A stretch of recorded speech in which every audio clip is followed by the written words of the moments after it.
لله رب العالمين والعاقبة للمتقين والموحدين والنار للعاصين والملحدين والصلاة والسلام والتحية والإكرام على نبي الرحمة وشفيع الأمة صاحب المقارب السكينة المدفون بأرض المدينة العبد المؤيد والرسول الممدد المصطفى الأمجد المحمود الأحمد أبي القاسم محمد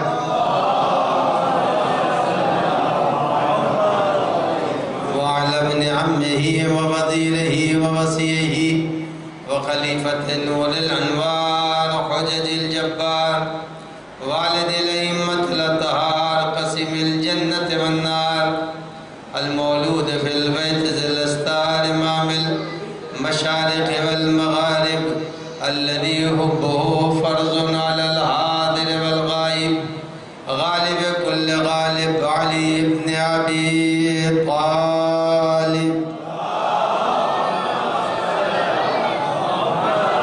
وعلى آله الطيبين الطاهرين المعصومين المنتجبين المخاطبين لا سيما على بقية الله الأعظم حجة ابن الحسن المهدي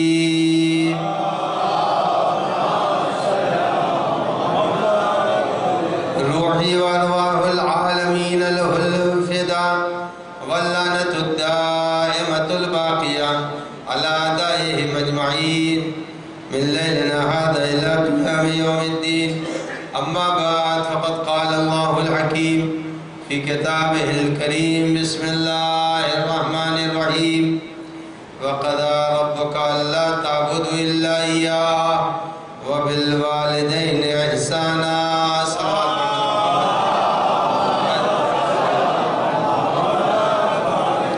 آبزا سے گزارش ہے یہ جو مرحومین کے فہرست دی گئی ہے ان کے لیے ایصال ثواب فرما دیں. سورہ فاتحہ کی تلاوت فرمائے. سردار قبیلہ منور علی ابن حیدر علی، خیرات علی ابن کرم علی، محسنہ بیگم زوجہ خیرات علی،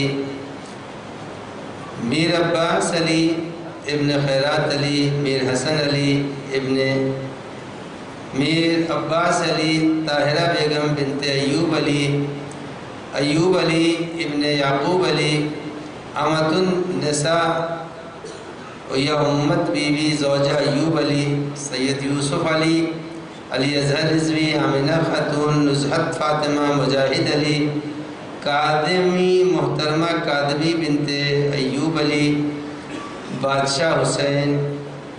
ان حضرات کے لیے سورہ فاتحہ کی تلاوت.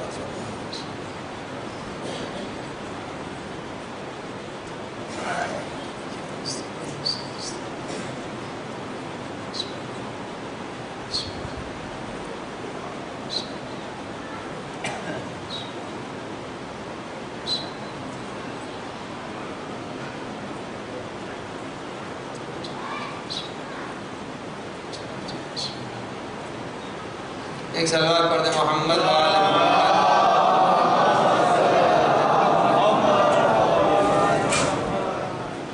سلسلہ گفتگو اسراء کریمہ کے ذیل میں گزشتہ مجلسوں میں آپ کے سامنے چیزیں عرض کر چکا ہوں.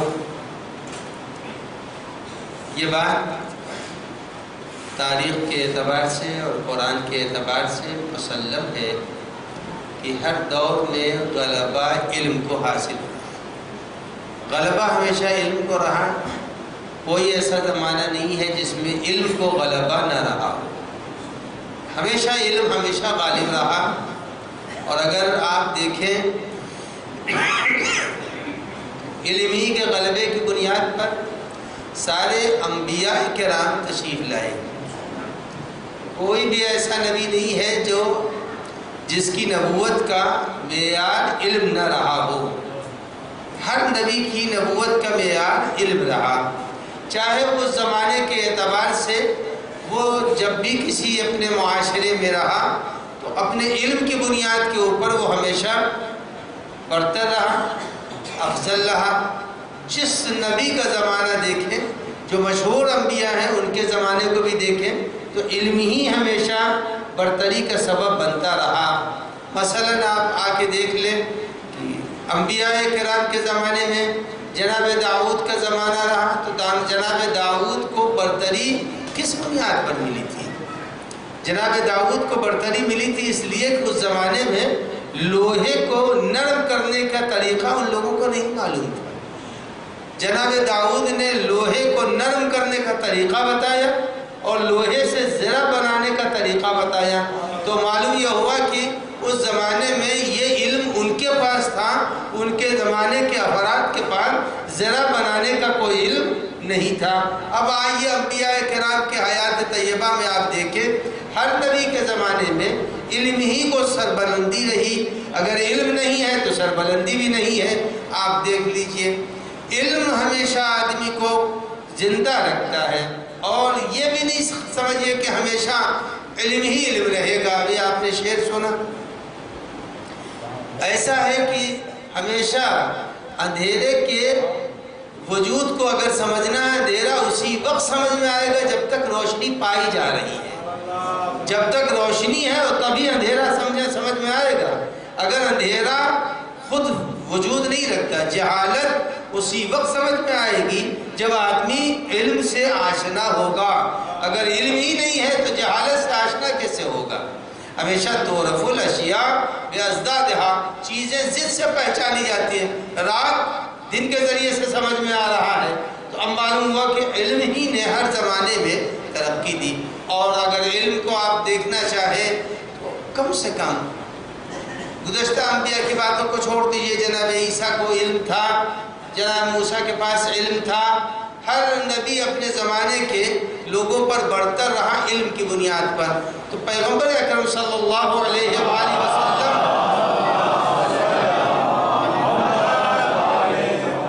کی نبوت کا انحصار بھی علم ہی پر ہے۔ پیغمبر کی نبوت کا دار مدار علم کے اوپر ہے۔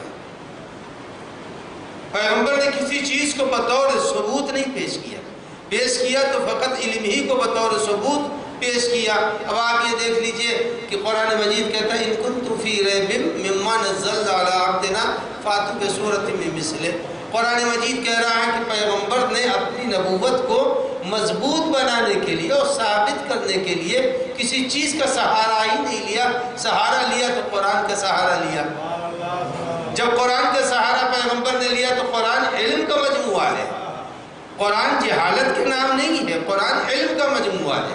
جب علم کا مجموعہ ہے تو پیغمبر نے سہارا لیا تو قرآن مجید سے سہارا لیا کہ اگر تم ہماری نبوت کو نہیں تسلیم کرتے نہ کرو، ہم تم سے تم پر دباؤ نہیں ڈال رہے ہیں، صرف اتنا ہی ہے، اس قرآن کا جواب لے کے چلے آپ۔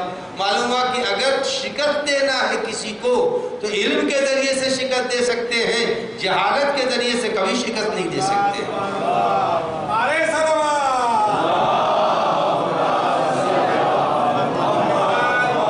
ہمیشہ علم کے ذریعے سے شکست ہوگی۔ اب قرآن مجید نے کہا لاؤ اس کا جواب۔ اگر تم جواب لا سکتے ہو تب تو ہم شکست کھا جائیں گے، جواب نہیں لا سکتے تو تم شکست کھا جاؤ گے۔ تب بتائیے قرآن کا کوئی جواب لایا؟ قرآن کا کوئی جواب نہیں لایا۔ جب قرآن کا جواب نہ لا سکا تو جو قرآن کے ماننے والے ہیں ان کو بھی تو لاجواب ہونا چاہیے۔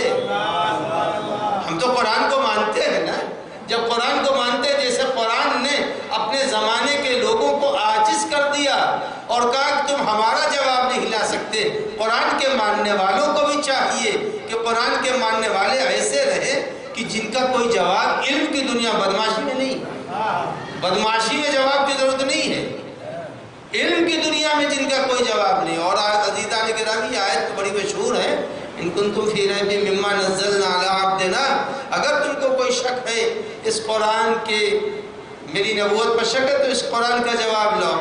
اس کے اندر ایک جملہ ہے ان کنتم فی ریب مما نزلنا علی عبدنا فاتوا بسورۃ من مثلہ۔ یہ جو مثلہی ہے، اس مثلہی کی ضمیر اس کے اندر جو ہے، اس کے لیے امام زین العابدین علیہ السلام فرماتے ہیں، غیرت امام اور ادبی دنیا کی چیز چیز ہے جسے اور لوگوں نے بھی تسلیم کر لیا، جو گرامر کے اوپر عبور رکھتے ہیں اہل عرب، انہوں نے بھی اس بات کو تسلیم کر لیا کہ اس میں جو مثلہی کی لفظ استعمال ہوئی ہے یہ ضمیر رسول اللہ کی طرف بھی پلٹتی ہے، قرآن کی طرف بھی پلٹتی ہے۔ اب میں ذرا اس کی وضاحت کر دوں، یعنی اگر تم کو شک ہے کہ یہ میں نبی نہیں ہوں تو تم اس قرآن کا جواب لاؤ، اس جیسی کتاب کا جواب لاؤ۔ اب چوتھے امام نے فرمایا کہ اس کو یوں بھی کہا جا سکتا ہے، اگر تم کو میری نبوت میں شک ہے تو میرے جیسا لاؤ، نہ تم میرے جیسا لا سکتے ہو نہ قرآن کے جیسا لا سکتے ہو، یعنی قرآن بھی بے مثل ہے، پیغمبر بھی بے مثل ہے۔ اب معلوم ہوا کہ جو بھی پیغمبر کا کلمہ پڑھ رہا ہے اس کو چاہیے کہ وہ بھی بے مثل بنے۔ اب میں یہیں کے اوپر ایک جملہ اور عرض کر دوں، اب امام کی حدیث کی روشنی میں کہ اس کی ضمیر اور پلٹ رہا ہے، اس کا جملہ اس کا یوں بنے گا کہ نہ تو قرآن کا کوئی مثل ہے اور نہ تو نبی اکرم کا کوئی مثل ہے۔ اب یہی کے اوپر ایک پیغمبر نے کیا فرمایا کہ انا وعلی من نور واحد، اور یہ کہا علی اور ہم دونوں ایک ہی نور سے ہیں، علی منی وانا منہ۔ اب یہاں پر حدیث کی روشنی میں اب تین چیزیں برابر ہو گئی، نہ قرآن کا مثل آ سکتا ہے، نہ نبوت کا مثل آ سکتا ہے، نہ علی ابن ابی طالب کا مثل آ سکتا ہے۔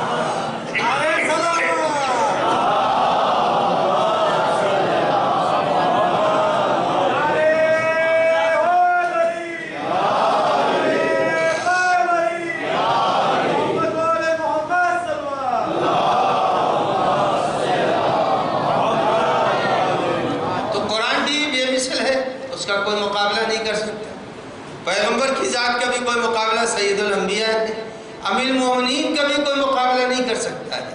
اب میں آپ کی خدمت میں عرض کر دوں کہ ہمیشہ علم کو برتری رہی، علم فضیلت کا سبب بنا۔ قرآن فرمانا تلک الرسول فضلنا بعضهم علی بعض، ہم نے رسولوں کو فضیلت دی ہے۔ فضیلت کس بنیاد کے اوپر دی؟ علم کے بنیاد پر دی، عصمت کی بنیاد کے اوپر دی۔ علم اور عصمت کے درمیان کا ایک چولی دامن کا ساتھ ہے۔ کہنے کو تو کہا جاتا ہے معصوم، معصوم کا مفہوم کیا ہے؟ معصوم کہتے کس کو ہیں؟ عموماً سمجھا جاتا ہے نوجوانوں کے ذہن میں کہ کوئی بہت الگ سے کوئی چیز ہے جو ان کو عنایت کر دی گئی ہے جس کو معصوم کہتے ہیں، لیکن حقیقتاً ایسا نہیں ہے۔ معصوم کے معنی کوئی الگ سے کوئی چیز ان میں فیڈ نہیں کر دی گئی ہے۔ جیسے آپ کے موبائل اور کمپیوٹر میں اینٹی وائرس لگا دیا گیا، اب کوئی وائرس آ ہی نہیں سکتا، تو کیا معصوم میں بھی کوئی اینٹی وائرس لگا دیا گیا ہے؟ نہیں، معصوم میں کوئی اینٹی وائرس نہیں ہے، بلکہ معصوم میں عصمت کا مفہوم کیا ہے؟ خدا غریق رحمت کرے صاحب المیزان کو، مرحوم طباطبائی رضوان اللہ علیہ نے عصمت کا جو مفہوم بیان کیا ہے وہ لاجواب ہے۔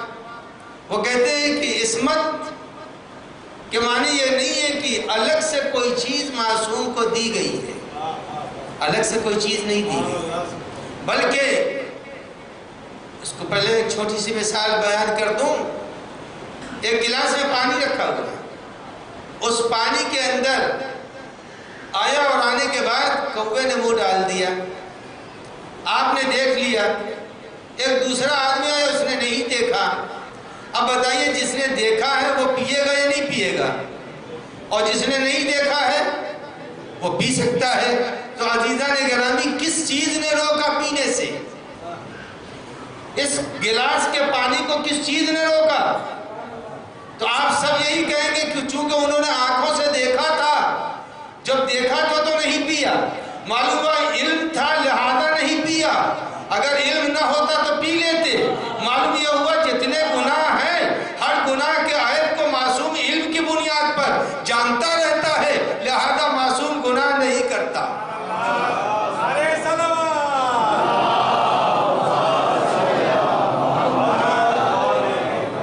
تو علم کی بنیاد کے اوپر عصمت کوئی الگ سے چیز فیڈ کی ہوئی نہیں ہے، یعنی پروردگار عالم نے معصوم کو علم دیا ہے۔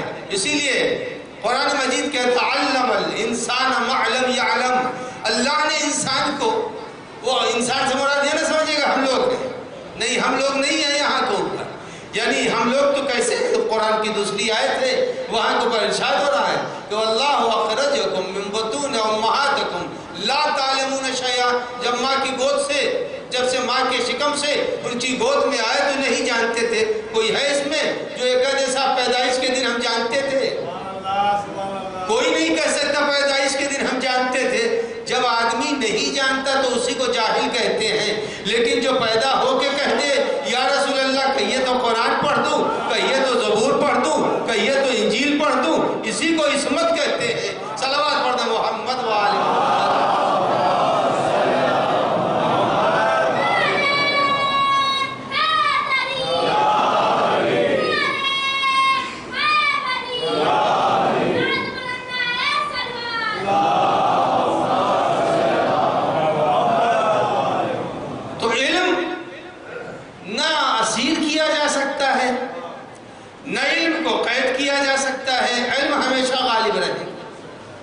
اور جہالت ہمیشہ مغلوب رہے گی۔ اچھا جہاں علم رہتا ہے علم کے اندر خوف بھی نہیں رہتا، جہالت میں خوف رہتا ہے۔ علم کی تعریف کی گئی، علم نور، علم نور ہے۔ اب اگر یہی کے اوپر ساری لائٹ آف کر دی جائے تو آدمی کو ڈر لگے گا یا نہیں لگے گا کہ بھائی نہ جانے کہاں ٹکرا جاؤں، کس چیز سے ٹکرا جاؤں؟ یعنی اندھیرے میں ڈر لگتا ہے، روشنی نڈر بناتی ہے۔ جہالت اندھیرے کا نام ہے، ہر قدم پر ڈرتا رہے گا۔ علم میں نور اور نورانیت ہے، روشنی ہے، علم کبھی ڈرتا نہیں ہے، چاہے کچھ بھی ہو جائے علم ڈرے گا نہیں۔ اب میں آپ کے سامنے مثال دے دوں، یہی زمانہ ہے آج ہی کل کا، بالکل یہی آج ہی کل کا زمانہ۔ 3 دن، آج 5ویں ہے، پہلی تاریخ کو قافلہ کربلا وارد شام ہوا تھا، پہلی تاریخ تھی، اور بابو سعد کے اوپر انہیں روک دیا گیا تھا۔ کیوں روکا گیا تھا یہ بھی یاد رکھیے، چونکہ مہمان اتنے بلائے گئے تھے، بعض نے لکھا 700 قبیلوں کے سردار تھے، ایمبیسڈر تھے، بڑے بڑے ملکوں کے سربراہ تھے، روم وغیرہ کے سفیر آئے ہوئے تھے۔ بعد نے 700 لکھا ہے، بعد نے 400 لکھا ہے، بعد نے 300 لکھا ہے، بہرحال 300 کم سے کم ہے۔ 700 کی تعداد لکھی گئی ہے، 700 وہاں کے اوپر بیٹھے ہوئے تھے۔ اب 700 کرسی نشین بیٹھے ہیں، اس کے اندر جمعہ کا دن ہے، جمعہ کا دن ہے، 700 کرسی نشین بیٹھے ہوئے ہیں، اور نماز جمعہ کی بھرپور تیاری ہو چکی ہے۔ تاریخ اور روایت بتاتی ہے کہ محراب میں یزید بیٹھا ہے، پہلے سے پورا منصوبہ بنا لیا گیا ہے، اور منصوبہ بنانے کے بعد یزید کو نماز پڑھانی ہے۔ میرا لفظ بھولیے گا نہیں، علم قید بھی نہیں ہو سکتا، علم قید نہیں ہو سکتا ہے۔ اب یزید بیٹھا ہوا محراب میں، جب یزید محراب میں بیٹھا ہے، امامت ہونی ہے، پہلے سے منصوبہ ہے، اور دیکھیے خطیب اس کو کہتے ہیں جو مجمع کو الٹ پلٹ کر دے، وہ خطیب بولا جاتا ہے۔ ہر تقریر کرنے والے کو خطیب نہیں کہتے، خطیب وہ ہے جو مجمع کو الٹ پلٹ کر دے۔ تو پہلے کے منصوبے کے اعتبار سے یزید کے دربار کا ایک بہترین خطیب تھا، جس کو امام نے بھی خطیب کہا ہے۔ خطیب ممبر پر گیا، اور جانے کے بعد وہ فضائل اس نے یزید اور خاندان یزید کے بیان کیے، زمین اور آسمان کا قلابہ ملا دیا فضائل بیان کرنے میں۔ اور جب وہ بیان کر چکا تو امام کے جملے سنیے گا، جو امام کا جملہ ہے، کہا بیس الخطیب، امام نے کہا تو بدترین خطیب ہے، تو نے خدا کو ناراض کر کے بندے کو راضی کر لیا۔ چوتھے امام نے ایک معیار اس دن قائم کیا، معیار علمی قائم کر رہے ہیں امام نے پہلے یہ بیان تو بدترین خطیب ہے، اور یہ یاد رکھ تو نے ناراض کیا رب کو، راضی کیا بندے کو۔ معلوم ہوا ہمیشہ انسان کی حیات میں خدا کو راضی کرنا چاہیے، بندے کو کبھی راضی نہیں کرنا چاہیے۔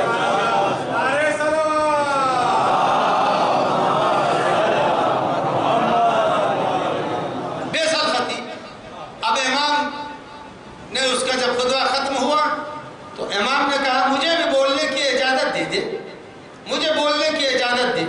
اور جس وقت کہا مجھے بولنے کی اجازت دے، یزید تو سمجھ رہا تھا نا، کوئی نادان تھوڑی تھا 27 برس کا، لیکن اس کو اتنا پہلے ہی سے بتا دیا گیا تھا، اہل بیت کی عظمت کو سمجھتا تھا، اور جتنے بھی تھے سبھی پہچان رہے تھے۔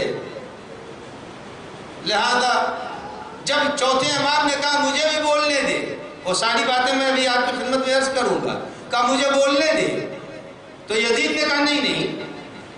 تو دربار کے اندر سے لوگوں نے کہا ہاتھوں میں ہتھکڑی، پیروں میں بھیڑیاں، کمر میں لنگر، گلے میں توقے خاردار، یہ بولے گا کیا؟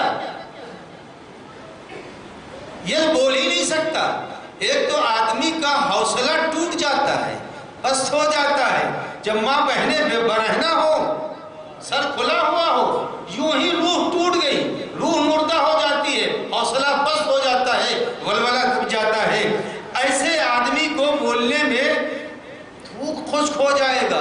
لیکن عزیزان گرامی، جب امام نے کہا مجھے بھی بولنے دے، میں جملہ ابھی پڑھوں گا، جب امام نے کہا تو مجمع نے کہا کہ ارے کیا روک رہا، بولنے دے ان کو، بولنے دو۔ اب یہاں کے اوپر امام نے ایک معیار قائم کیا۔ امام فرما رہے ہیں ان اسد هذه الاواد، اے یزید مجھے بولنے کا موقع دے۔ ان اسد هذه الاواد، ارے اس کے اندر بہت سے لوگ گئے ہوں گے، آج بھی وہ ممبر موجود ہے، وہ ممبر آج بھی موجود ہے مسجد شام میں۔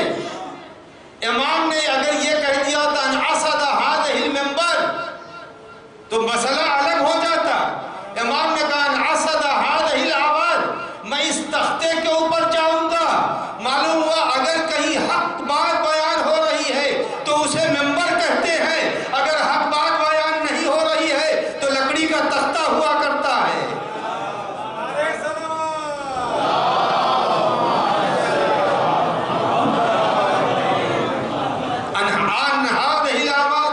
ہم اس تختے پر، لکڑی کے تختے پر جائیں گے۔ امام نے تقریر کی، جب امام تقریر کر رہے تھے تو معلوم ہوا کہ علم کو اس نے قید نہیں کیا تھا، جسم کو قید کیا تھا۔ قید جسم ہو سکتا ہے، علم قید نہیں ہو سکتا۔ تو معلوم ہوا علم ہر وقت آزاد ہے، علم کبھی قید نہیں ہوگا۔ دنیا والوں نے سمجھا تھا کہ اہل بیت کو قید میں ڈال دیں گے، قید میں ڈالنے کے بعد فرد قید ہو سکتی ہے، علم قید نہیں ہو سکتا، امامت قید نہیں ہو سکتی۔ اکثر و بیشتر میں کہا کرتا ہوں کہ ایک صاحب کے گھر میں MBBS ہے، ان کے گھر میں چوری ہے، چور آ گئے، خدا نخواستہ چوری کر لی۔ جب چوری ہو گئی تو اس کے اندر ان کی MBBS کی سند بھی چلی گئی، چور لے کے چلے گئے۔ چور سند تو لے گیا ہے، علم بھی لے کے چلا گیا۔ سند لے کے جا سکتا ہے لیکن علم لے کے نہیں جا سکتا۔ ان لوگوں نے لفظ امامت تو دے لیا لیکن علم امامت کو نہ لے سکے۔ تو معلوم یہ ہوا کہ علم کبھی قید نہیں ہوتا، علم ہمیشہ بڑھتا رہے گا۔ اور یہ بات قرآن مجید نے بیان کر دی۔ علم کا فیض جہاں علم نہیں ہوتا، قرآن مجید سورہ مبارکہ رعد میں ارشاد فرما رہا ہے، سورہ مبارکہ رعد میں ارشاد ہوگا علم ہمیشہ غالب رہے گا اور جہالت ہمیشہ مغلوب رہے گی۔ قرآن مجید کہتا ہے حق، باطل، علم، جہل سب کی مثالیں قرآن نے دے دی ہیں۔ کہا جو لوگ جاہل ہوتے ہیں ان کی مثال سمجھا رہا قرآن۔ یہ بتائیے قرآن کہہ رہا ہے کہ باسط یدئی، اگر ہاتھ کی انگلیاں پھیلی ہو اور ہتھیلی کھلی ہوئی ہو، آیا اس پوزیشن میں اگر پیاسا پانی پینا چاہے تو پی سکتا ہے؟ پیے گا؟ نہیں پی سکتا، جب تک چلو نہ بنے پانی پی نہیں سکتا۔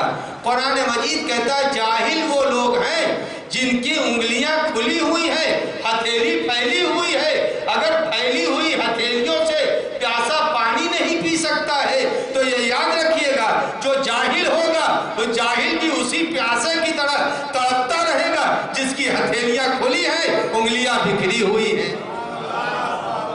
ایک صلوات پڑھ دیں محمد وآل محمد۔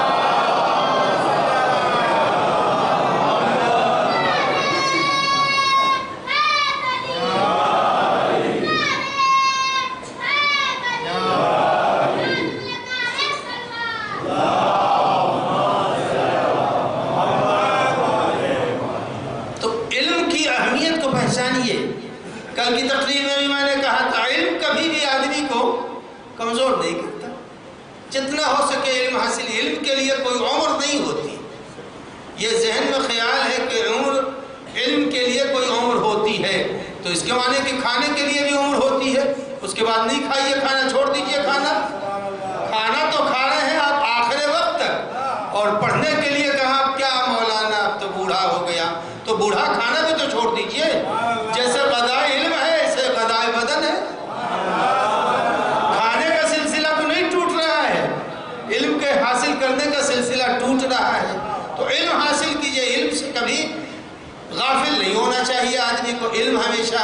اور یہ یاد رکھیے یہ ہو سکتا ہے، ممکن ہے، ایسا ممکن ہے کہ تھوڑی دیر کے لیے جہالت غالب رہے، تھوڑی دیر کے لیے، بہت دیر تک نہیں رہ سکتے، بہت دیر تک جہالت باقی نہیں رہے گی، جہالت تھوڑے دیر کے لیے رہتی ہے۔ قرآن مجید سورہ مبارکہ رات میں اس کو بیان کر رہا ہے کہ جہالت اور مفید چیزیں، نافع یعنی جو چیز مفید ہے اور جو غیر مفید ہے، دونوں کا فرق قرآن بیان کر رہا ہے۔ ایک صلوات پڑھتے محمد وآلہ۔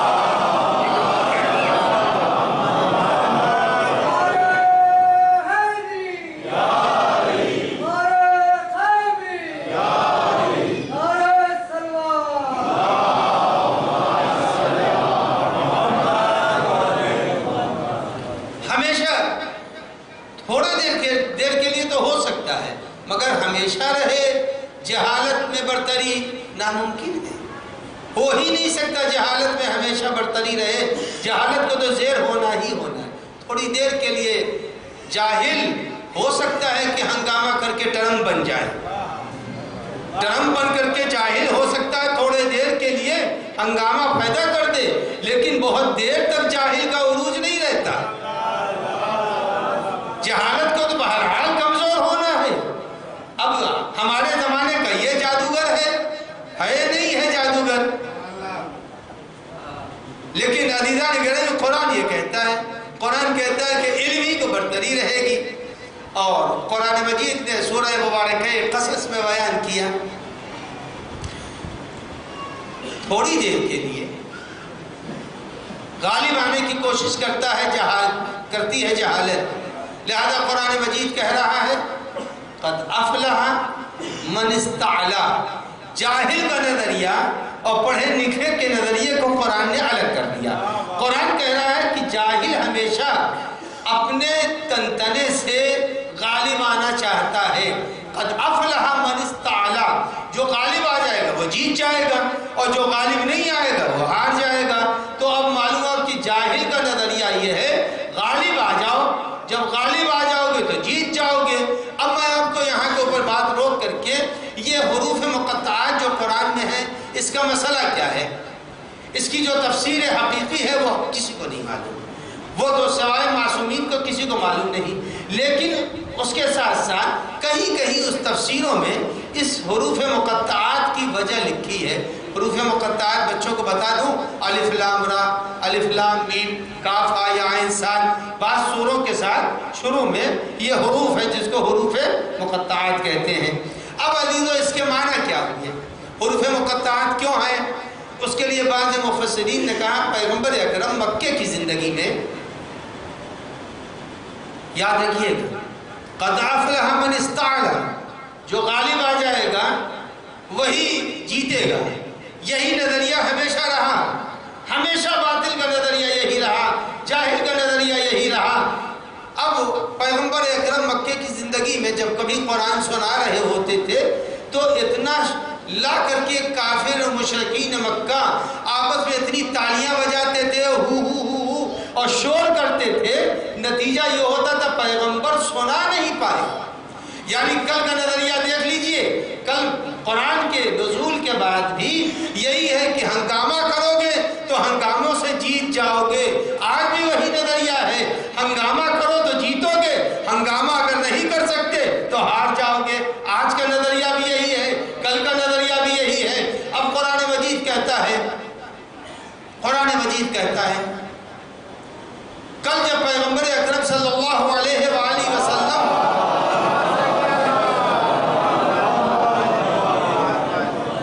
قرآن کہہ رہا ہے کہ جس وقت پیغمبر سنانا چاہتے ہیں ہنگامہ ہو رہا، اب ہنگامہ ہوا، قرآن نے ان کی باتوں کو نقل کر دیا کہ کفار قریش کہہ رہے تھے بلغوا فی، ارے تم شور مچاؤ تاکہ یہ کچھ سنا نہ سکے، شور اتنا مچاؤ یہ سنا نہ سکے۔ اب پیغمبر نے جب یہ دیکھا تو ایک متکالف، اب سب چپ ہو گئے، یہ کیا کہنا چاہتے ہیں؟ کلام، چپ، کمین، الف لام میم پیغمبر نے کہہ دیا، بن گئی آیت، معنی جو بھی ہو۔ تھوڑی دیر کے لیے یہ چپ ہوئے، جیسے ہی چپ ہوئے کذالک الکتاب لا ریب فیہ۔ تو عزیزان گرامی، معلوم یہ ہوا ہر دور میں یہی رہا کہ ہنگامہ آ رہی، آج جس کی حکومت ہے مخالف ہنگامے کو کامیابی سمجھ رہا۔ یہ بات آج سے نہیں ہے، 4500 سال پہلے کی ہے۔ قرآن مجید نے کہا دربار میں جب فرعون کہ حضرت موسیٰ پہنچے تو موسیٰ نے کہا قد افلح من استعلا، آج وہی غالب آئے گا، جو جیت جائے ان کو شکست دے دے۔ اب وہاں کے اوپر کیا ہوا؟ تھوڑی دیر کے لیے جادوگروں نے اپنے رسیوں کو پھینکا۔ اب جو پھینکا رسیوں کو تو قرآن کہتا ہے یا تصعد، وہ فوراً چلنے لگی سانپ بن کر کے۔ اللہ نے کہا اے موسیٰ فالق عصاک، آپ اپنے عصا کو پھینک دیجئے۔ اب دیکھیے جادو جہالت کی بنیاد پر نظر بندی کا نام ہے، اور علم اپنی جگہ کے اوپر بڑھتا رہے۔ جب علم بڑھتا ہے تو نتیجہ کیا ہوا؟ ادھر جہالت نے تھوڑی دیر کے لیے غلبہ تو پا لیا، غلبہ پایا، سب نے رسیوں کو سانپ بنتے ہوئے دیکھا، لیکن علم نے کہا یہ تھوڑی دیر کی حرکت ہے، یہ تھوڑی دیر کی حرکت ہے، اس سے زیادہ نہیں رہے گی۔ اب جناب موسیٰ سے کہا عصا کو پھینک دیجئے۔ عزیزان گرامی، جاہل میں اور عالم میں فرق ہے، ہمیشہ غلبہ علم کو رہے گا۔ ادھر جناب موسیٰ نے اپنے عصا کو پھینکا، ادھر جتنا بھی سانپ تھا رسیوں والا وہ سب نکل گیا۔ جناب موسیٰ کا عصا، غلبہ کس کو ملا؟ علم کو ملا یا جہالت کو؟ صلوات پڑھنے محمد و آل محمد۔ اب ایک چیز اور عرض کر دوں، علم ہمیشہ انسان کو خدا سے قریب کرتا ہے، جہالت انسان کو دولت سے قریب کرتی ہے۔ ہو سکتی ہے جہالت میں آدمی بڑا امیر بن جائے، بہت سے ایسے ہیں آئے چائے بیچ کر کے کتنے پیسے کما لیے، کتنے بڑے عہدے پر پہنچ گئے۔ اب اس سے زیادہ وضاحت تھوڑی کر سکتا ہوں۔ صلوات پڑھنے محمد و آل محمد۔ ہو سکتا ہے جہالت عہدہ تو دلا سکتی ہے، مگر جہالت عہدہ دلانے کے بعد اس بات کو وضاحت کرنی پڑتی ہے کہ یہ جاہل ہے، لہذا حدود کو کراس کر کے آگے بڑھ جاتے ہیں۔ اب عزیزان گرامی، تو جہالت اور علم کا فرق یہ ہے، جہالت ہو سکتا ہے ایک وقت میں آدمی کو عہدے تک پہنچا دے، دولت تک پہنچا دے، مگر علم انسان کو جہاں لے جاتا ہے وہ اور مسئلہ ہے۔ قرآن مجید سورہ مبارکہ قصص میں کہتا ہے کہ جس وقت جناب موسیٰ علیہ السلام نے اپنے عصا کو پھینکا، عصا جیسے ہی پھینکا ہے وہ سارا واقعہ آپ کے ساتھ سامنے ہے، سانپ کو نگل گیا، جب نگل گیا تو قرآن کہتا ہے فَأَلْقَى السَّحَرَةُ سُجَّدًا، یعنی جتنے ساحر تھے سب نے سجدہ کر لیا۔ معلوم ہے علم انسان کو سجدہ گزار بناتا ہے، جہالت انسان کو جادوگر بناتی ہے۔ صلوات پڑھیں محمد وآلہ۔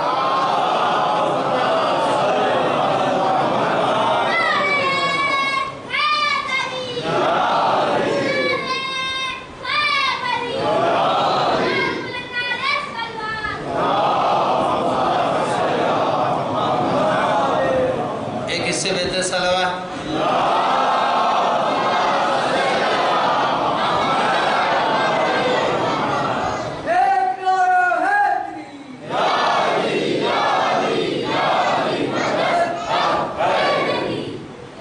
جب علم آئے گا تو انسان سجدہ گزار بنے گا۔ علم انسان کو خدا سے ملاتا ہے، جہالت انسان کو خدا سے دور کرتی ہے۔ لہذا اسی سورہ مبارکہ قصص میں ہے کہ جس وقت ساحر سجدے میں گر گئے تو فرعون نے پوچھا کس کی اجازت سے تم نے سجدہ کیا؟ کس کی اجازت سے تم نے سجدہ کیا؟ اب میں تمہارے ہاتھ اور پیر کاٹوں گا۔ تو اب دیکھیے علم آیا ہے نا، جب معرفت اعجاز آ گئی، معرفت موسیٰ آ گئی، معرفت خدا پیدا ہو گئی، تو اب کہتا لا زہرا۔ ساحروں نے کہا مجھے کوئی ڈر نہیں ہے، چاہے مجھے ٹکڑے ٹکڑے کر دو، مجھے کوئی خوف نہیں ہے۔ علم بے خوف بناتا ہے، علم بے خوف بنا دیتا ہے۔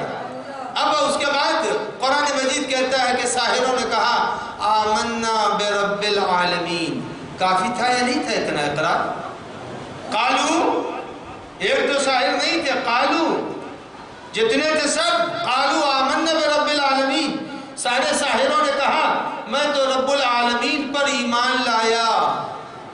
یہ یاد رکھیے گا، فقط اتنا اقرار کر لینا کہ اللہ رب العالمین ہے وہ کافی نہیں ہے۔ قالوا آمنا برب العالمین۔ اچھا اس کے بعد اگر اتنا کہہ دے تو کافی تھا نا، لیکن قرآن مجید اس واقعے کو پھر نقل کر رہا اور فرما رہا ہے کہ ساحروں نے کہا قالوا آمنا برب العالمین، رب موسیٰ۔ اب تو کامل ہو گیا ایمان، اب تو ایمان کامل ہو گیا بھائی۔ موسیٰ کا اقرار بھی، اللہ کے رب کی رحمانیت اور اللہ کی ربوبیت کا اقرار بھی ہو گیا، سب اقرار ہو گیا۔ مگر پروردگار عالم نے 4000 سال پرانے واقعے کو نبی کو سنایا ہے، تو ساحروں نے اتنے ہی پر اکتفا نہیں کی۔ قالوا آمنا برب العالمین، رب موسیٰ و ہارون۔ ہم ایمان لائے موسیٰ پر بھی، ہارون پر بھی۔ معلوم ہے ایمان اس وقت کامل ہوگا جب خدا بھی مل جائے، رسول خدا بھی مل جائے، وصی رسول بھی مل جائے، تب ایمان کامل ہوا کرتا ہے۔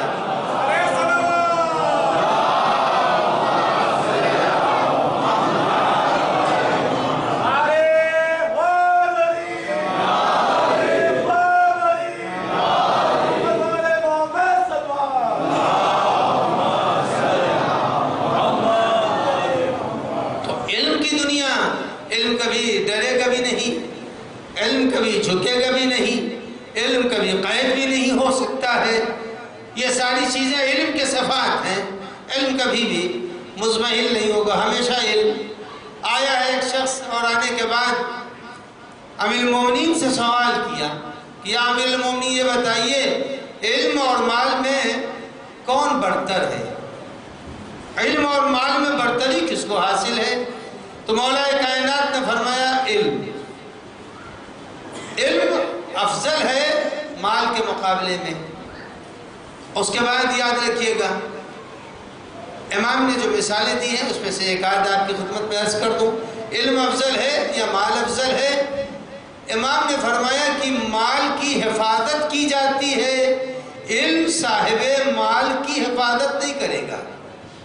یہ یاد رکھیے گا، مال کی حفاظت مالدار کو کرنی پڑتی ہے، لیکن علم صاحب مال کی حفاظت کرتا ہے۔ ایک دوسرے یہ ہے کہ علم جس کے پاس ہوتا ہے اس کی بھی حفاظت کرتا ہے۔ علم کے ذریعے سے آدمی خطرات سے محفوظ رہتا ہے۔ مگر مال انسان کو کبھی ہلاکت میں بھی ڈال سکتا ہے۔ علم کے ذریعے سے آدمی کو ہمیشہ علم کے ذریعے سے آدمی کو برتری حاصل رہی ہے۔ کوئی ایسا دور نہیں ہے جس میں علم کے ذریعے آدمی کبھی ذلیل ہوا۔ ہر دور میں علم نے انسان کو عزت بخشی، اور جب علم ہی سے انسان کو عزت ملتی ہے تو دنیا والوں کے پاس تو کوئی ایسا سورس نہیں ہے جس سورس کو وہ اپنے لیے کامل سورس قرار دے، لیکن صرف اور صرف اہل بیت کے ماننے والے وہ ہیں جن کے پاس علم کی جتنی بھی گہرائیوں میں جانا چاہیں، جس منزل میں جانا چاہیں، ہر منزل میں علم کی رہنمائی آل محمد علیہ السلام کرتے رہتے ہیں۔ ایک صلوات پڑھ دے محمد آل محمد۔ آپ کی خدمت میں یہ عرض کر دوں کہ پروردگار اللہ کے لیے پوچھا جب معصوم سے کہ یہ بتائیے کہ اللہ چیزوں کو پیدا کیسے کرتا ہے، چیزوں کو کیسے پیدا کرتا ہے؟ تو فرمایا کہ اسماء حسنہ سے پیدا کرتا ہے۔ ہر چیز کو اسماء حسنہ سے اللہ پیدا کر دیتا ہے۔ اب بچوں کو بتا دو اسماء حسنہ کس کو کہتے ہیں؟ چھوڑیے اسماء حسنہ جو بہت زیادہ ہیں، کیلنڈروں پر 99 نام اللہ کے لکھے ہوئے ہیں، ہے یا نہیں ہے؟ یہ جو اللہ کے 99 نام لکھے ہوئے ہیں، یہ 99 نام اسماء حسنہ کہے جاتے ہیں۔ جو جوشن کبیر میں 1000 ہے، وہ جوشن صغیر میں ہے، اور دعائے کمیل میں ہے، جہاں جہاں نام ہیں یہ سارے کے سارے نام ان کو اسماء حسنہ کہتے ہیں۔ اور جب اسماء حسنہ کہتے ہیں تو اسی پروردگار عالم کے لیے معصوم نے فرمایا کہ اللہ جب چاہتا ہے کسی چیز کو خلق کرنا تو وہ اپنے اسماء حسنہ کو استعمال کر دیتا ہے۔ اپنے اسماء حسنہ مشکل ہے لیکن میں اس کو آسان کر کے پیش کر دوں۔ ایک صلوات پڑھ دیں محمد وآل محمد۔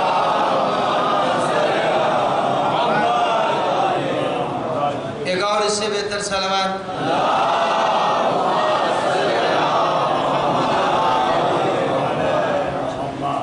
ایک اور اس سے بہتر صلوات۔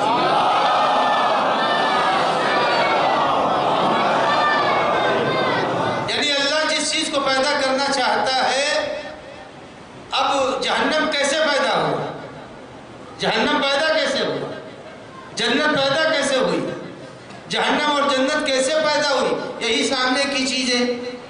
تو اب معصوم علیہ السلام نے کہا اللہ نے اپنے اسماء حسنہ سے پیدا کر دیا جہنم کو، اسماء حسنہ سے پیدا کر دیا جنت کو، اب اسماء حسنہ سے جہنم کیسے پیدا ہوا؟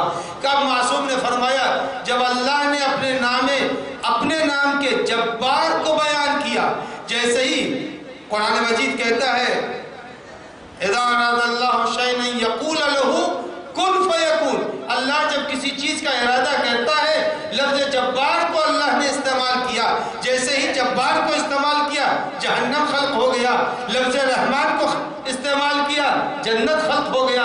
تو معلوم ہو کہ اللہ کی یہ نام نہیں ہے بلکہ اللہ کی خلقت کے راز ہیں جو ایک ایک نام میں چھپے ہوئے ہیں۔ اب معصوم اگر نہ ہوتے ہمیں کیسے معلوم جہنم کیسے پیدا ہوا، ہمیں کیسے معلوم کہ جنت کیسے پیدا ہوا، جنت کے پیدا ہونے اب برزخ کیسے پیدا ہوا ہمیں نہیں معلوم، لیکن اللہ کے ہر نام میں ایک تاثیر ہے۔ اسی لیے حکم ہے کہ اگر تم کو اللہ سے کچھ لینا ہو، مثلا ایک نوجوان ہے جس کو پڑھائی میں کمزور ہے، تو اب اگر پڑھائی میں کمزور ہے تو وہ کہے یا قدیرو یا علیمو، اگر یا علیمو کہہ کے کہے گا اللہ کو مخاطب کرے گا، یا قدیرو کہہ کے پکارے گا، چونکہ قادر ہے وہ پتھر کے اندر کلام پیدا کر سکتا ہے تو انسان کے اندر ذہانت بھی پیدا کر سکتا ہے۔ تو کہا اگر تم کو اللہ سے مال چاہیے تو یا عزیزو کہنا، اگر تم کو اپنے آفیسر کے سامنے کبھی کوئی موقع جھکنے کا نہ آئے تو یا عزیزو کہہ دینا۔ یعنی ہر نام کے الگ الگ اثرات پائے جاتے ہیں۔ جس نام کو جو چیز اللہ سے مانگ رہے ہو، مثلا کسی کے درمیان اختلاف ہے تو اب اختلاف ہے تو اس وقت کیا مانگو گے؟ کہا یا ودودو کہنا، یا ودودو کہہ کر کے اگر تم کہو گے تو اختلاف ختم ہو جائے. میاں بیوی کے درمیان اختلاف ہے. اب بیوی چاہتی ہے شوہر کے ساتھ رہنا, شوہر چاہتا ہے بیوی کے ساتھ رہنا, لیکن دونوں کے درمیان اختلاف ہے. تو کہا آپ دونوں اگر ہاتھ اٹھا کر کے کہیں گے یا جبارو یا قہارو, ارے میاں جو دوستی ہے وہ بھی ٹوٹ جائے گی, وہ دوستی بھی ٹوٹ جائے گی یا جبارو یا قہارو سے. اب یہاں کے اوپر یا ہوگی یا رحمان ہو یا رحیم ہو یا عزیز ہو یا ودود ہو یا لطیف ہو. اب یہاں پر یہ اسماء کام کریں گے. معلوم یہ ہوا جب اللہ نے اپنے اسماء کو ہمیں بتایا تو اس کی ایک تاثیر ہے. معصومین نے فرمایا کہ یاد رکھو اللہ کے ہر نام میں ایک اثر ہے, ہر نام میں ایک اثر ہے. اب میں آپ کے سامنے ناقص ہی صحیح مگر ایک مثال دے دوں. ہر کنٹری کا ایک کوڈ ہوتا ہے نہیں ہوتا ہے نا. انڈیا کا کوڈ کنٹری کوڈ 91 ہے. اسی طرح سے ہر ملک کا ایک کنٹری کوڈ ہوتا ہے. اللہ رب العالمین ہے یا نہیں ہے؟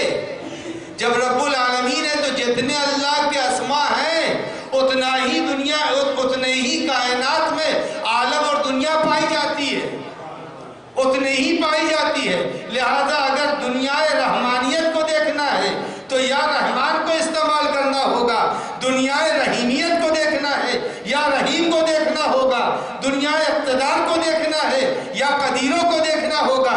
اب معلوم یہ وہ الگ الگ دنیا کے یہ سب کوڈ ہیں جو اللہ الرحم الراحمین ہے, رب العالمین ہے, لیکن کچھ کو بتا دیا ہے, کچھ کو بتا دیا ہے. کہا یہ یاد رکھنا میں فاطر السماوات ہوں مگر اس کا کوڈ فاطمہ ہے, یہ میں مسبب الاسباب ہوں مگر اس کا کوڈ حسین ہے. تو اب معلوم ہوا کہ اگر آدمی چاہتا ہے علم حاصل کرنا تو علم کی دنیا بہت وسیع ہے, بہت وسیع ہے. صرف دو تین چیزیں آپ کے سامنے پیش کر دوں مگر ذرا ذرا آگے آ جائیے پیچھے بیٹھنے والے اور فاصلے سے ایک صلوات پڑھ دیں محمد وآل محمد.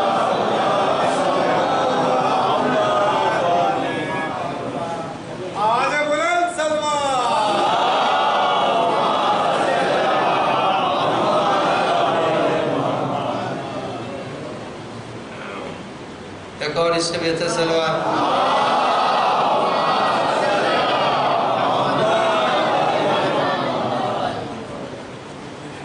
اللہ کے اسماء بھی علم ہے,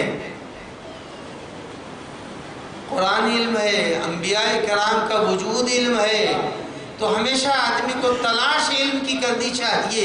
کسی لمحے میں آدمی کو یہ نہیں سوچنا چاہیے اب میں بوڑھا ہو گیا اب کیا پڑھوں گا. نہیں, ضعیفی میں بھی پڑھ سکتا ہے, عمر کے ہر حصے میں پڑھ سکتا ہے. اور اگر آدمی کا حافظہ کمزور ہو رہا ہو اس وقت قرآن زیادہ پڑھنا چاہیے. معصومین علیہ السلام نے فرمایا کہ جب تمہارا حافظہ کمزور ہونے لگے تو قرآن کو زیادہ پڑھو تاکہ تمہارا حافظہ ٹھہر جائے. تو عزیزان گرامی یہ سب کچھ نہیں چاہیے تو حافظہ تو کم سے کم. اور اسی لیے کہ کچھ لوگ وہ ہوں گے جو مرنے سے پہلے جن کا حافظہ ختم ہو جائے گا, مرنے کے پہلے ان کا حافظہ ختم ہو جائے گا, نہ دن کی خبر ہوگی نہ رات کی خبر ہوگی. لیکن اگر کثرت سے تلاوت قرآن کر رہا ہے, بہت سے لوگ دنیا میں ایسے میں نے دیکھے جو مرنے کے قریب ہیں, نہ انہیں دن کی خبر نہ رات کی خبر, ایک دم معروف ہو چکے ہیں. مگر قرآن اگر پڑھ رہا ہے مسلسل تو اس کا ذہن کبھی بھی معروف نہیں ہوگا. وہ ہمیشہ اور ہمیشہ وہ دنیا سے جائے گا تو کلمہ پڑھتا ہوا جائے گا, وہ لا الہ الا اللہ کہتا ہوا جائے گا.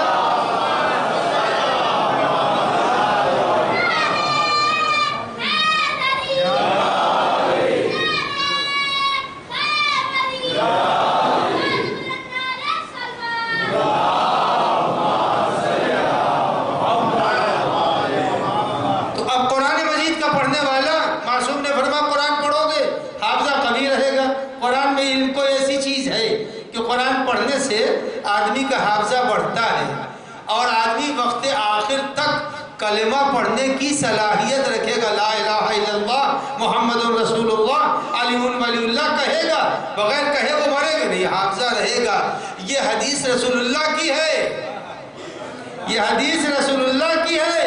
پیغمبر نے فرمایا کثرت تلاوت قرآن سے حافظہ نہیں جاتا۔ میں پوچھنا چاہتا ہوں مسلمانوں سے، اگر قرآن پڑھ کے مسلمان کا حافظہ تو نہیں جاتا، لیکن یہ کیسا رسول ہے جس کے قلب پر قرآن نازل ہوا، وقت آخر وہی ہذیان بک رہا تھا۔ صلوات محمد و آل محمد۔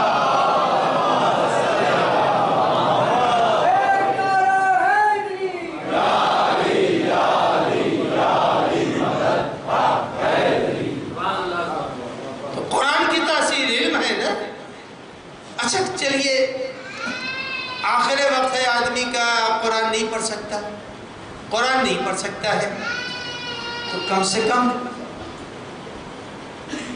اتنا تو کہہ سکتا ہے کہ قل ہو اللہ پڑھتا رہے، قل ہو اللہ پڑھتا رہے۔ اگر قرآن پڑھ رہا ہے اور قل ہو اللہ پڑھ رہا ہے تو اس کو قرآن کا ثواب ملے گا۔ قرآن کا ثواب یعنی اللہ چاہتا ہی ہے کہ کہیں نہ کہیں سے تم آ جاؤ ہمارے پاس، کہیں نہ کہیں سے تم ہمارے جواد رحمت میں آ جاؤ۔ عزیزان گرامی، اگر قرآن نہیں پڑھا ہے کسی نے، اب سے شروع کر دے، کیا مسئلہ ہے؟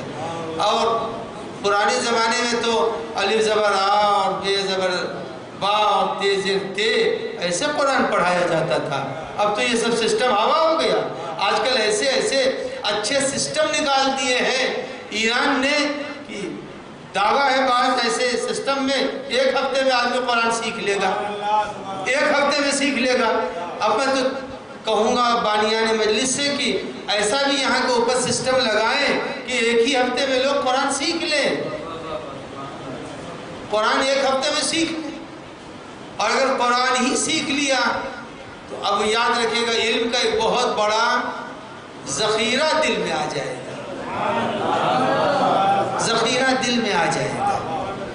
تو ہر آدمی کو چاہیے کہ عمر کے ہر حصے میں علم حاصل کرتا رہے اور کوشش یہ کرے، کوشش یہ کرے علم کے ذریعے سے بڑے عہدے پر فائز ہو جائے۔ چھوٹا عہدہ آدمی کے لیے شایان شان نہیں ہے۔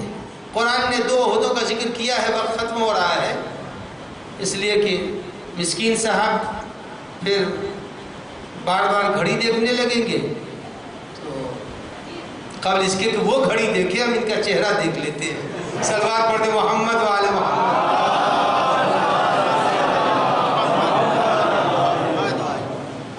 ہر آدمی کو چاہیے علم حاصل کرے تاکہ عہدہ مل جائے اسے۔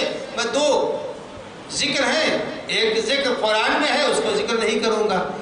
ایک صحابی ہے امام کے جن کا نام ہے علی ابن یقطین۔ علی ابن یقطین ہے، علی ابن یقطین امام کے صحابی بھی ہیں اور حدیث کے راوی بھی ہیں، اور یہی نہیں ہارون رشید کے وزیر خاص ہیں۔ ہارون رشید کے وزیر خاص۔ اب ظاہر بتائیے کہیں میل کھا رہی ہے طبیعت، کہیں میل کھائے گی؟ کہاں ہارون رشید، کہاں امام کا ایسا صحابی جس کو علی ابن یقطین کہتے ہیں، جو راوی ہے اور ہر آدمی کی روایت لی نہیں جاتی۔ مزاج معصوم میں ہر آدمی راوی نہیں بنتا۔ معلومات 6 مہینے میں آئے اور اکے کی پیاز مکے میں بیچنے لگے، یہ سب نہیں چلتا ہوتا اہل بیت کے یہاں۔ اہل بیت کے راوی وہی ہے جس کا دل بھی پاک ہو، زبان بھی پاک ہو، نظر بھی پاک ہو۔ تو علی بن یقین راوی بھی ہیں، صحابی بھی ہیں۔ بہت سے صحابی ہیں جو راوی نہیں ہیں، بہت سے راوی ہیں جنہوں نے اہل بیت کو دیکھا بھی نہیں مگر راوی ہیں۔ تو اب میں عرض کر رہا تھا کہ علی بن یقین ہارون رشید کے وزیر خاص ہیں۔ بڑی مخالفتیں ہوئی مگر ذہانت کی وجہ سے، اور ان کا دل بھی نہیں لگ رہا تھا وہاں پر۔ بار بار آ جاتے تھے بغداد سے مدینے اور امام موسیٰ کاظم علیہ السلام سے کہتے تھے مولا میرا دل نہیں لگ رہا، تو ہجائن دے رہا۔ امام کہا نہیں تم عہدے پر باقی رہو۔ کہا دل ہی نہیں لگتا وہاں پر، شراب وہاں ہے، کباب وہاں ہے، عیاشی وہاں ہے، عیاری وہاں ہے، مکاری وہاں ہے، ہم کو کیا رکھے ان باتوں سے؟ امام نے کہا نہیں کام کرو، تو بہت ایک مرتبہ آئے چلے گئے امام کے کہنے سے، پھر کچھ دنوں کے بعد آیا کہا میرا دل نہیں لگتا ہے، تو امام نے فرمایا کہ تم 3 وعدے مجھ سے کر، 1 وعدے مجھ سے کر لو اور 3 وعدہ میں تم سے کرتا ہوں۔ تو انہوں نے کہا مولا فرمائیے۔ کہا پہلی بات تو یہ ہے کہ تمہارے وہاں رہنے سے شیعہ محفوظ رہے گے، یعنی آدمی کو اس منزل پوسٹ پر پہنچنا چاہیے، اس پوسٹ پر پہنچنا چاہیے۔ کہا اگر کوئی شیعوں کے خلاف ہارون رشید کوئی سازش، کوئی منصوبہ، کوئی پروگرام بنائے گا، کوئی پلان رکھے گا، اس کی تم کو خبر ہوگی، اس کے ذریعے سے مومنین تو بچ جائیں گے، لہذا تم اس عہدے کے اوپر باقی رہو۔ ہاں عزیزان گرامی، امام نے نصیحت کی اپنے عہدے پر باقی رہو۔ معلوم ہے ظالم کے ساتھ بھی آدمی اپنے عہدے پر باقی رہ سکتا ہے بلند، بشرطے کہ جا کے کسی بت کے سامنے سر نہ جھکا دے۔ ایسا نہیں چاہیے مومن، جو بت کے سامنے سر جھکا دے وہ مومن نہیں ہے۔ امام نے فرمایا کہ تو جاؤ تم کام کرو، مگر امام نے فرمایا 1 وعدہ تم کرو، 3 وعدے میں کرتا ہوں۔ کہا مولا کیا ہے؟ کہا دیکھو جب تمہارے پاس کوئی جائے، چونکہ تم عہدے دار ہو، عہدہ جاہل کو نہیں ملتا، ایک آدھ جاہل کو مل جائے تو وہ سند تھوڑی بنے گا، ایک آدھ جاہل کا عہدہ سند نہیں بنتا، ورنہ عہدہ جاہل کو ملے ہی گا نہیں۔ کہا تم کو جو عہدہ ملا ہے سب سے پہلی چیز ہے کہ جب تمہارے پاس کوئی جائے ہمارا چاہنے والا، تو جہاں تک ہو سکے تم اس کی خدمت کر دینا، تم اس کی خدمت کر دینا، اور تم اس سے قطعاً بے رخی سے نہ ملنا۔ ایک بات تو یہ میری تو مان لو، نے کہا سرکار جو آپ نے فرمایا کبھی کسی شیعہ مومن کو میں رد نہیں کروں گا۔ ہر میری مجلس کے سننے والے عہدہ دار کو چاہیے کہ اپنے عہدے سے مومن کو فائدہ پہنچائے، ہر عہدے دار کو چاہیے۔ اور اگر آدمی عہدے دار نہیں ہے، عہدے دار کا دوست ہے، تو سفارش کرے، اب یہاں پر صدقہ بن جائے گا، اس کو صدقہ جاریہ کہتے ہیں، کہا سفارش کر دو۔ کہا اچھا سفارش کی قبول نہیں ہوئی، فقیر کے پیالے میں دے دیا تو ٹھیک ہے، نہیں دے اگر کوئی دیتا پیالہ لے کے چھین کے توڑ تھوڑی دیتا ہے۔ تو عزیزان گرامی امام نے کہا تم وعدہ کر لو، ہم تم سے 3 وعدے کرتے ہیں۔ پہلی چیز یہ ہے تم کبھی بھی قتل نہیں ہو سکتے، یعنی امام ضامن بن رہا ہے کہ تمہارا ظالم بادشاہ قتل نہیں کر سکتا ہے۔ امام نے جب یہ وعدہ لیا تو یہ پتہ چل گیا معصوم حیات اور موت پر قدرت بھی رکھتے ہیں۔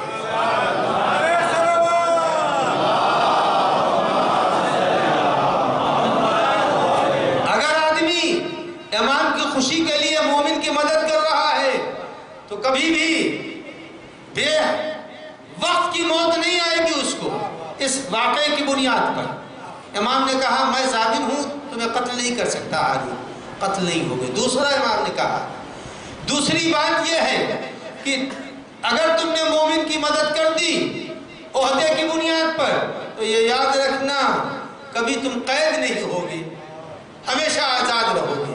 یعنی مومن کی مدد کرنا امام کے بیان کی روشنی میں کبھی وہ قید نہیں ہوگا۔ تیسری بات جو امام نے فرمائی سننے کے لائق ہے، امام نے کہا کہ اگر تم نے ہمارے چاہنے والوں کی مدد کی تو یہ یاد رکھنا کبھی تمہاری اولاد پریشان نہیں ہوگی، تمہاری اولاد پریشان نہیں ہوگی۔ آج اگر عہدے دار بننا ہے تو علم حاصل کرنا پڑے گا، اور علم حاصل کرنے کے بعد عہدوں پر پہنچنے کے لیے آدمی کو چاہیے ذہن میں یہ رکھے، یہ نہ کہ پالنے والے ہم کو عہدہ دے دے، کبھی دعا یہ نہ کیجیے ہم کو عہدہ دے دے، یہ کہیے پالنے والے علم دے دے، علم کے ذریعے سے جو عہدہ دے اس عہدے کو میں مومن کے لیے صرف کرتا رہوں۔ تو اب انسان اس منزل میں جب پہنچے گا تب جا کر کے کہیں معصوم بھی راضی ہوں گے، خدا بھی راضی ہوگا، خود اس کا نفس بھی اس سے راضی ہوگا۔ ایک صلوات پڑھ دے محمد والے۔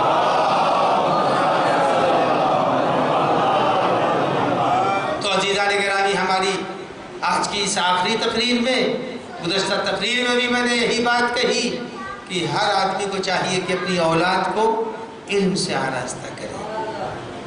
اگر علم سے آراستہ کر دیا تو کچھ بھی اس نے کھویا نہیں ہے، اور اگر اس نے علم نہیں دیا تو ہو سکتا ہے کہ علم کے نہ ہونے کی صورت میں وہ دوسروں کا غلام بن جائے۔ علم غلام بناتا ہے، غلام بنتا نہیں ہے۔ تو ہر آدمی کو چاہیے کہ اپنی اولاد کو جہاں تک ہو سکے پڑھائے۔ اور اتنا بڑا جو مجمع بیٹھا ہوا ہے، کل میں نے کہا تھا، آج پھر کہہ رہا ہوں کہ جو لوگ صاحب نظر ہیں، عہدیدار ہیں، پڑھے لکھے ہیں، وہ خود اٹھ جائیں اور ایک 10 آدمی 12 آدمی کی کمیٹی بنا لیں، اور بنانے کے بعد ہر محلے میں بھوپال کے جائیں، اور جانے کے بعد معلوم کریں کہ کتنے لڑکے اس سال 10th کو پاس کر کے آ رہے ہیں۔ جو 10th ہیں ان کو الگ کریں، جو 12th ہیں ان کو الگ کریں، جو اس کے آگے ہیں ان کو الگ کریں، اور اس کے بعد سب کا ٹیسٹ لیں، اور ٹیسٹ لینے کے بعد اب سب کا فریضہ ہے جو بہت تیز بڑھ رہا ہے۔ غربت نہیں بڑھنے دے رہی ہے، غربت کو ختم کیا جا سکتا ہے۔ غربت کو ختم کریں، اس کو پڑھائیں لکھائیں، جب وہ آگے بڑھے گا تو نتیجہ یہ ہوگا، وہ ایک شمع آپ نے جلائی تھی لیکن ایک شمع سے ہزاروں شمع جلائی جا سکتی ہے۔ صلوات محمد۔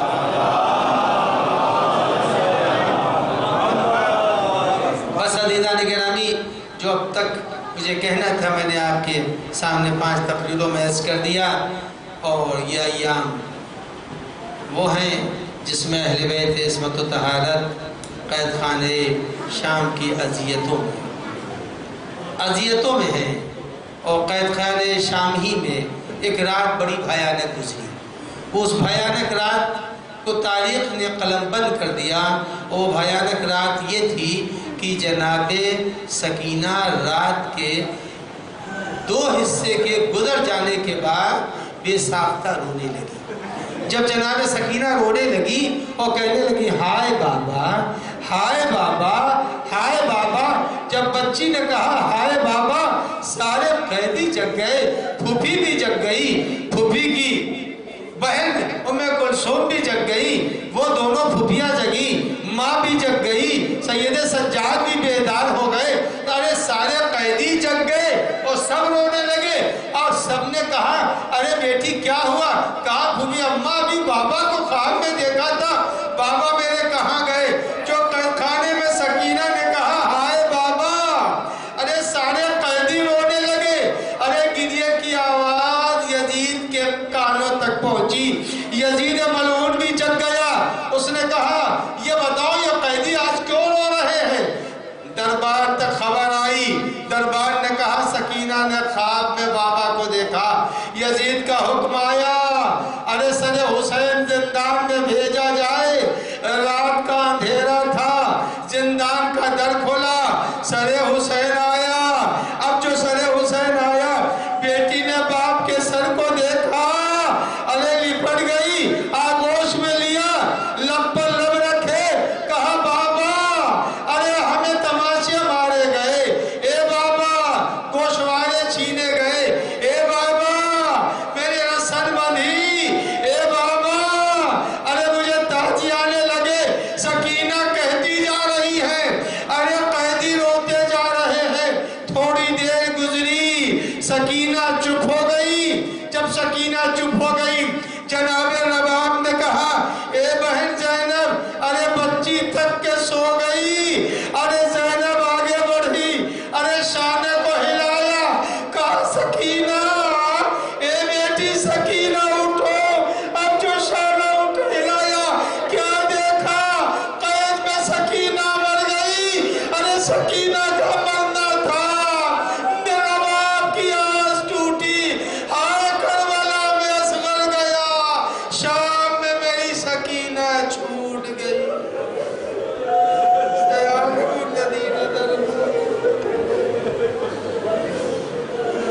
لعنت اللہ علی القوم الظالمین۔ یا اللہ یا اللہ یا اللہ یا اللہ یا اللہ، الہی قلب امام کو راضی و خوشنود فرما، ظہور امام عاجل فرما، بیماروں کو شفائے کامل و عاجل عنایت فرما، پالنے والے جو صاحبان دختر ان کو فرائض سے سبکدوش فرما، پالنے والے جو بے اولاد انہیں صاحب اولاد فرما، جو صاحب اولاد ان کے اولاد کو مومنین و مخلصین و صاحبان علم قرار فرما، پالنے والے ملک و بیرون ملک سے جن لوگوں نے دعاؤں کی فرمائش کی یا اللہ ان سب کی حاجتوں کو روا فرما، جو زائرین کربلا ہے معبود ان کو سفر میں سلامتی عنایت فرما، پالنے والے واسطہ ہے بحق محمد و آل محمد مراجع اعدام انقلاب ایران کی حفاظت فرما، دشمنان شیعت کو ذلیل و رسوا فرما۔ آپ حضرات سے گزارش ہے، دو گزارش ہے، ایک تو یہ ہے کہ جو لوگ کربلا کی زیارتوں کے لیے جا رہے ہیں، ہم لوگ امام کی زیارت سے محروم ہیں، لہٰذا کم سے کم اتنا تو ثواب حاصل کر لیں کہ کربلا میں جانے والے زائرین کی طرف سے روزانہ 1 روپیہ صدقہ نکال دیں ان کی سلامتی کا۔ اس کا اثر یہ ہوگا کہ ہم امام کے میزبانوں میں شمار ہوں گے، لہذا روزانہ 1 روپیہ صدقہ نکال دیں 40 تک بس۔ اور دوسری گزارش یہ ہے کہ مومنین کے لیے 5 مرتبہ عم یجیب کی تلاوت فرما دیں، جنہوں نے گزارش کی ہے، جو بیمار ہیں، پریشان حال ہیں۔ امن یجیب المضطر اذا دعاہ یکشف السوء، امن یجیب المضطر اذا دعاہ یکشف السوء، امن یجیب المضطر اذا دعاہ یکشف السوء، امن یجیب المضطر اذا دعاہ یکشف السوء، امن یجیب المضطر اذا دعاہ یکشف السوء۔ یا اللہ ان آیات کو بارگاہ امام یاسر میں تقدیم فرما اور تمام بیماروں کو، مشکلات میں پھنسے ہوئے اسیروں کو، مومنین کو امام کی دعا میں شامل فرما بالنبی و آلہ الطاہرین۔